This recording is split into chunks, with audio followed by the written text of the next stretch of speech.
भारत माता की। असम के लोकप्रिय मुख्यमंत्री हिमंता बिस्वा शर्मा जी, केंद्रीय मंत्रिमंडल के मेरे सहयोगी सर्बानंद सोनोवाल जी, हरदीप सिंह पुरी जी, असम सरकार के मंत्रीगण, सांसद और विधायकगण और विशाल संख्या में पधारे हुए मेरे भाइयों और बहनों, मोई होमो ओहोम बासिक आगोतिया कोई हारोदिया दुर्गा पूजार उलोक आरु शुभेच्छा जानोईशो।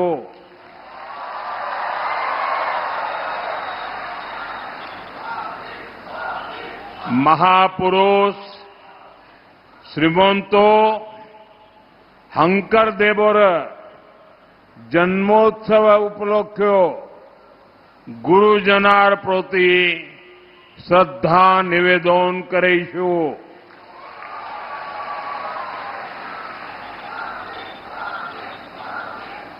साथियों, मैं बीते 2 दिन से नॉर्थ ईस्ट में हूं। जब भी मैं नॉर्थ ईस्ट आता हूं तो अभूतपूर्व स्नेह और आशीर्वाद मिलता है। खास तौर पर असम के इस क्षेत्र में जो स्नेह, जो अपनापन मिलता है वो अद्भुत है। मैं आप सभी जनता जनार्दन का हृदय से बहुत बहुत आभार व्यक्त करता हूं। साथियों, विकसित असम, विकसित भारत की गौरव यात्रा के लिए आज का दिन बहुत महत्वपूर्ण है। आज करीब 18,000 करोड़ रुपए के प्रोजेक्ट असम को मिले हैं। थोड़ी देर पहले मैं दरांग में था। वहां मुझे कनेक्टिविटी और हेल्थ से जुड़े प्रोजेक्ट की नींव रखने का अवसर मिला है।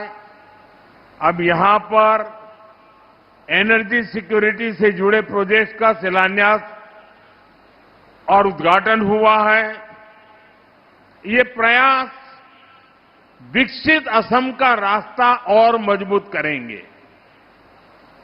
साथियों, असम भारत के ऊर्जा सामर्थ्य को बढ़ाने वाली धरती है। यहां से निकले पेट्रोलियम प्रोडक्ट देश के विकास को गति देते हैं। असम की इस ताकत को बीजेपी एनडीए सरकार नई बुलंदी तक पहुंचाने में जुटी है। इस मंच पर आने से पहले मैं पास में ही एक और कार्यक्रम में गया था। वहां बांस से बायो इथेनॉल बनाने वाले आधुनिक प्लांट का उद्घाटन किया गया है। ये असम के लिए बहुत गर्व की बात है। इथेनॉल प्लांट के लोकार्पण के साथ ही आज यहां पॉलीप्रोपिलीन प्लांट का शिलान्यास भी हुआ है। ये प्लांट असम में उद्योगों को बल देंगे, असम के विकास को गति देंगे, किसानों, नौजवानों सभी के लिए नए अवसर बनाएंगे। मैं आप सभी को इतने सारे प्रोजेक्ट के लिए बहुत बहुत बधाई देता हूं। साथियों, आज भारत दुनिया का सबसे तेजी से विकसित होने वाला देश है। जैसे जैसे भारत विकसित हो रहा है, वैसे वैसे हमारी बिजली की, गैस की, ईंधन की जरूरतें भी बढ़ रही है। हम इन चीजों के लिए विदेशों पर निर्भर रहे हैं। हम बहुत बड़ी मात्रा में कच्चा तेल और गैस विदेशों से आयात करते हैं और बदले में लाखों करोड़ रुपए हर साल भारत को दूसरे देशों को देना पड़ता है। हमारे पैसों से विदेशों में रोजगार बनते हैं, वहां के लोगों की आमदनी बढ़ती है।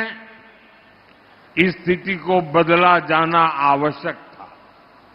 इसलिए भारत अपनी ऊर्जा जरूरतों के लिए आत्मनिर्भर बनने की राह पर चल पड़ा है। साथियों, हम एक तरफ देश में कच्चे तेल और गैस से जुड़े नए भंडार खोज रहे हैं, वहीं दूसरी तरफ ग्रीन एनर्जी के अपने सामर्थ्य को भी बढ़ा रहे हैं। आप सभी ने सुना होगा, इस बार लाल किले से मैंने समुद्र मंथन की घोषणा की है। एक्सपर्ट बताते हैं कि हमारे समुद्र में भी बहुत बड़ी मात्रा में ऑयल एंड गैस के भंडार हो सकते हैं। ये संसाधन देश के काम आए, इनकी तलाश हो, इसके लिए हम national deep water exploration mission शुरू करने जा रहे हैं।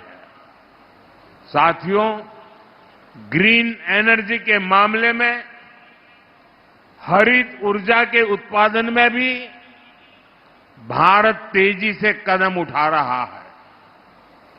एक दशक पहले भारत सोलर पावर के मामले में बहुत पीछे था, लेकिन आज सोलर पावर के मामले में भारत दुनिया के टॉप 5 देशों में आ गया। साथियों, बदलते हुए इस समय में भारत को तेल और गैस के विकल्प के रूप में और भी ईंधनों की जरूरत है। ऐसा ही एक विकल्प है इथेनॉल। आज यहां बांस से इथेनॉल, बाम्बू से इथेनॉल बनाने वाले प्लांट की शुरुआत हुई है। इसका बहुत बड़ा फायदा असम के किसानों को होगा, मेरे ट्राइबल भाई बहन और परिवारों को होगा। साथियों, बायो इथेनॉल प्लांट को चलाने के लिए जरूरी बांस का इंतजाम भी किया जा रहा है। सरकार यहां के किसानों को बांस की खेती करने के लिए मदद देगी और बांस की खरीदी भी करेगी। यह बांस चिपिंग से जुड़ी छोटी छोटी यूनिट लगेगी। हर साल करीब करीब 200 करोड़ रुपए इस क्षेत्र में खर्च किए जाएंगे। इस एक प्लांट से यहां के हजारों लोगों को फायदा होगा। साथियों, आज हम बांस से इथेनॉल बनाने जा रहे हैं, लेकिन आपको वो दिन भी भूलना नहीं है जब कांग्रेस की सरकार बांस काटने पर जेल में डाल देती थी। वो बांस जो हमारे आदिवासियों की रोजमर्रा की जिंदगी का हिस्सा है, उसे काटने पर पाबंदी लगी हुई थी। हमारी सरकार ने बैम्बू कटिंग से बैन हटा दिया और आज ये निर्णय नॉर्थ ईस्ट के लोगों को बहुत फायदा पहुंचा रहा है। साथियों, आप सभी अपनी रोजमर्रा की जिंदगी में प्लास्टिक से बनी बहुत सारी चीजें इस्तेमाल करते हैं। प्लास्टिक की बाल्टी, मग, बॉक्स, कुर्सी, टेबल, पैकेजिंग मटेरियल, इस प्रकार की बहुत सारी चीजों की जरूरत हमें रोज पड़ती है। आप जानते हैं, ये सब बनाने के लिए जो चीज चाहिए वो है पॉलीप्रोपाइलीन। पॉलीप्रोपाइलीन के बिना आज के जीवन की कल्पना भी मुश्किल है। इसी से कारपेट, रस्सी, bag, fibre, mask, medical kit, textile, न जाने क्या क्या बनता है। ये गाड़ियों में काम आता है, मेडिकल और खेती के उपकरण बनाने में काम आता है। आज इसी पॉलीप्रोपाइलीन के आधुनिक प्लांट का उपहार असम को मिलेगा, आपको मिलेगा। इस प्लांट से make in Assam, make in India, इसकी नींव मजबूत होने वाली है। यहां दूसरे मैन्युफैक्चरिंग उद्योगों को भी बल मिलेगा। साथियों, जैसे असम गोमोशा के लिए जाना जाता है, एरी और मुगा सिल्क के लिए जाना जाता है, अब इसी तरह असम की पहचान में पॉलीप्रोपाइलीन से बना टेक्सटाइल भी जुड़ने जा रहा है। साथियों, आज हमारा देश आत्मनिर्भर भारत अभियान के लिए परिश्रम की पराकाष्ठा करके दिखा रहा है। असम इस अभियान के प्रमुख केंद्रों में से एक है। मुझे असम के सामर्थ्य पर बहुत भरोसा है, इसलिए असम को हमने बहुत बड़े अभियान के लिए चुना है। और ये अभियान है सेमी कंडक्टर मिशन। असम पर मेरे विश्वास का कारण भी उतना ही बड़ा है। गुलामी के दौर में असम टीकी उतनी पहचान नहीं थी, लेकिन देखते ही देखते असम की मिट्टी और असम के लोगों ने असम टी को ग्लोबल ब्रांड बना दिया। अब नया दौर आया है। भारत को आत्मनिर्भर होने के लिए दो चीजें चाहिए, एक ऊर्जा और दूसरा सेमीकंडक्टर, और असम इसमें बहुत बड़ी भूमिका निभा रहा है। साथियों, आज बैंकों के कार्ड से लेकर मोबाइल फोन, कार, हवाई जहाज और स्पेस मिशन तक हर इलेक्ट्रॉनिक चीज की आत्मा एक छोटी सी इलेक्ट्रॉनिक चिप में समाई जाती है। अगर हमें ये सारे सामान भारत में बनाने हैं तो चिप हमारी होनी चाहिए। इसलिए भारत ने सेमी कंडक्टर मिशन शुरू किया है और इसका बहुत बड़ा आधार आसाम को बनाया है। मोरीगांव में तेजी से सेमी कंडक्टर फैक्ट्री का निर्माण चल रहा है। इस पर 27,000 करोड़ रुपए खर्च किए जा रहे हैं। ये असम के लिए बहुत गर्व की बात है। साथियों, कांग्रेस ने देश में लंबे समय तक शासन किया है। यहां असम में भी कांग्रेस ने कई दशकों तक सरकार चलाई है, लेकिन जब तक कांग्रेस की सरकारें रही तब तक यहां विकास की रफ्तार भी धीमी रही और विरासत भी संकट में रही। बीजेपी की डबल इंजन सरकार असम की पुरानी पहचान को सशक्त कर रही है और असम को आधुनिक पहचान से भी जोड़ रही है। कांग्रेस ने असम को नॉर्थ ईस्ट को अलगाव दिया, हिंसा दी, विवाद दिए। बीजेपी असम को विकास और विरासत से समृद्ध राज्य बना रही है। ये हमारी सरकार है जिसने असमिया भाषा को क्लासिकल लैंग्वेज का दर्जा दिया। मुझे खुशी है कि असम की बीजेपी सरकार नई नेशनल एजुकेशन पॉलिसी को भी तेजी से लागू कर रही है। यहां स्थानीय भाषाओं में पढ़ाई को प्रोत्साहित किया जा रहा है। साथियों, कांग्रेस ने नॉर्थ ईस्ट के, असम के महान सपूतों को भी कभी सही सम्मान नहीं दिया।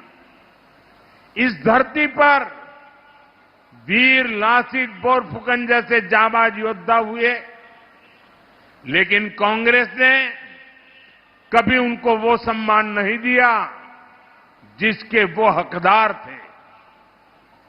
हमारी सरकार ने लासित बोरफुकन की विरासत को सम्मान दिया।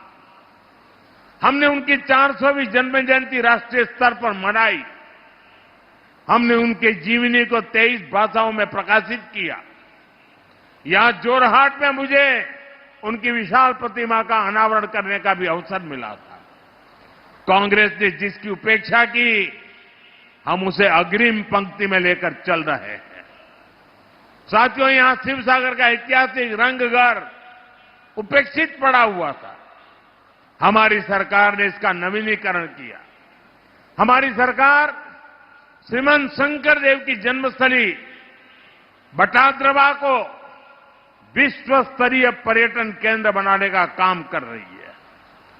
जैसे वाराणसी में काशी विश्वनाथ धाम परिसर बना है, उज्जैन में महाकाल महालोक बना है, वैसे ही असम में हमारी सरकार मां कामाख्या कॉरिडोर भी बना रही है।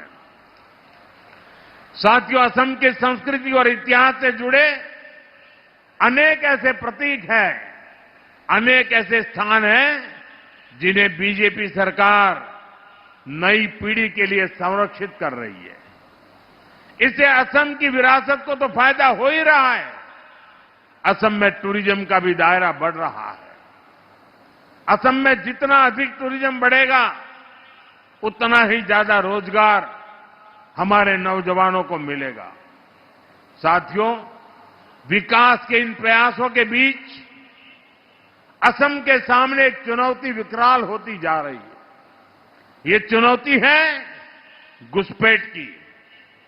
जब यहां कांग्रेस की सरकार थी तो उसने घुसपैठियों को जमीनें दी, अवैध कब्जों को संरक्षण दिया। कांग्रेस ने वोट बैंक के लालच में असम के डेमोग्राफी का संतुलन बिगाड़ दिया।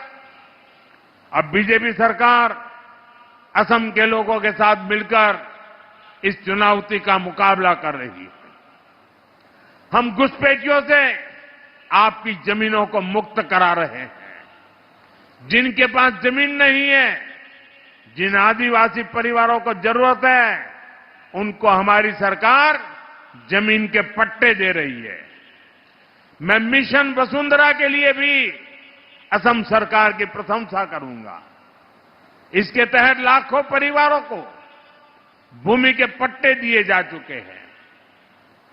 अहोम, कोच, राजवंशी और गोरखा समुदाय के भूमि अधिकारों को कुछ जनजातीय क्षेत्रों में मान्यता दी गई है, उनको संरक्षित वर्गों की सूची में शामिल किया गया है। जनजातीय समाज के साथ जो ऐतिहासिक अन्याय हुआ है, बीजेपी उसको ठीक करने में पूरी प्रतिबद्धता से जुटी है। साथियों, बीजेपी सरकार के विकास का एक ही मंत्र है, वो मंत्र है नागरिक देवो भव।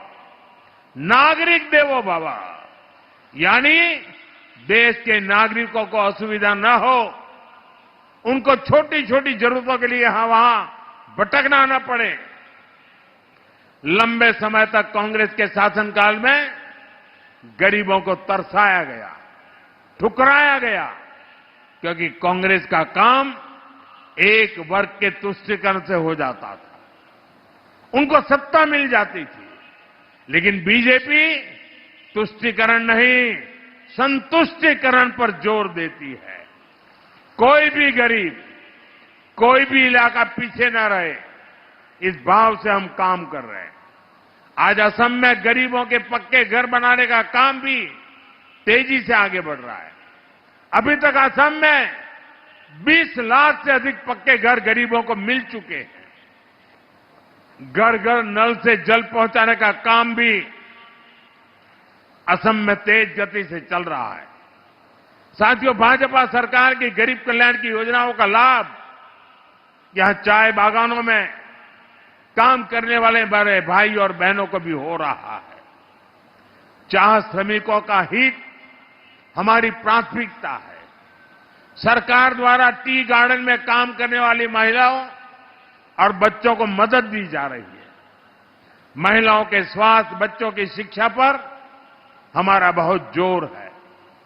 यहां माता मृत्यु दर और शिशु मृत्यु दर को कम से कम करने के लिए भी सरकार योजनाएं चला रही है। कांग्रेस के समय में टी गार्डन वर्कर्स को टी कंपनियों के मैनेजमेंट के भरोसे छोड़ दिया गया था, लेकिन भाजपा सरकार उनके घरों में बिजली कनेक्शन की, घर में पानी की, उनके स्वास्थ्य की चिंता कर रही है। इन योजनाओं पर करोड़ों रुपए खर्च किए जा रहे हैं। साथियों, असम के विकास का नया दौर शुरू हो चुका है। असम ट्रेड और टूरिज्म का बड़ा सेंटर बनेगा। हम मिलकर विकसित असम बनाएंगे, विकसित भारत बनाएंगे। एक बार फिर आप सभी को विकास की परियोजनाओं के लिए अनेक अनेक शुभकामनाएं देता हूं। मेरे साथ बोलिए, भारत माता की। हाथ ऊपर करके पूरी ताकत से आवाज दीजिए, भारत माता की, भारत माता की, भारत माता की। बहुत बहुत धन्यवाद।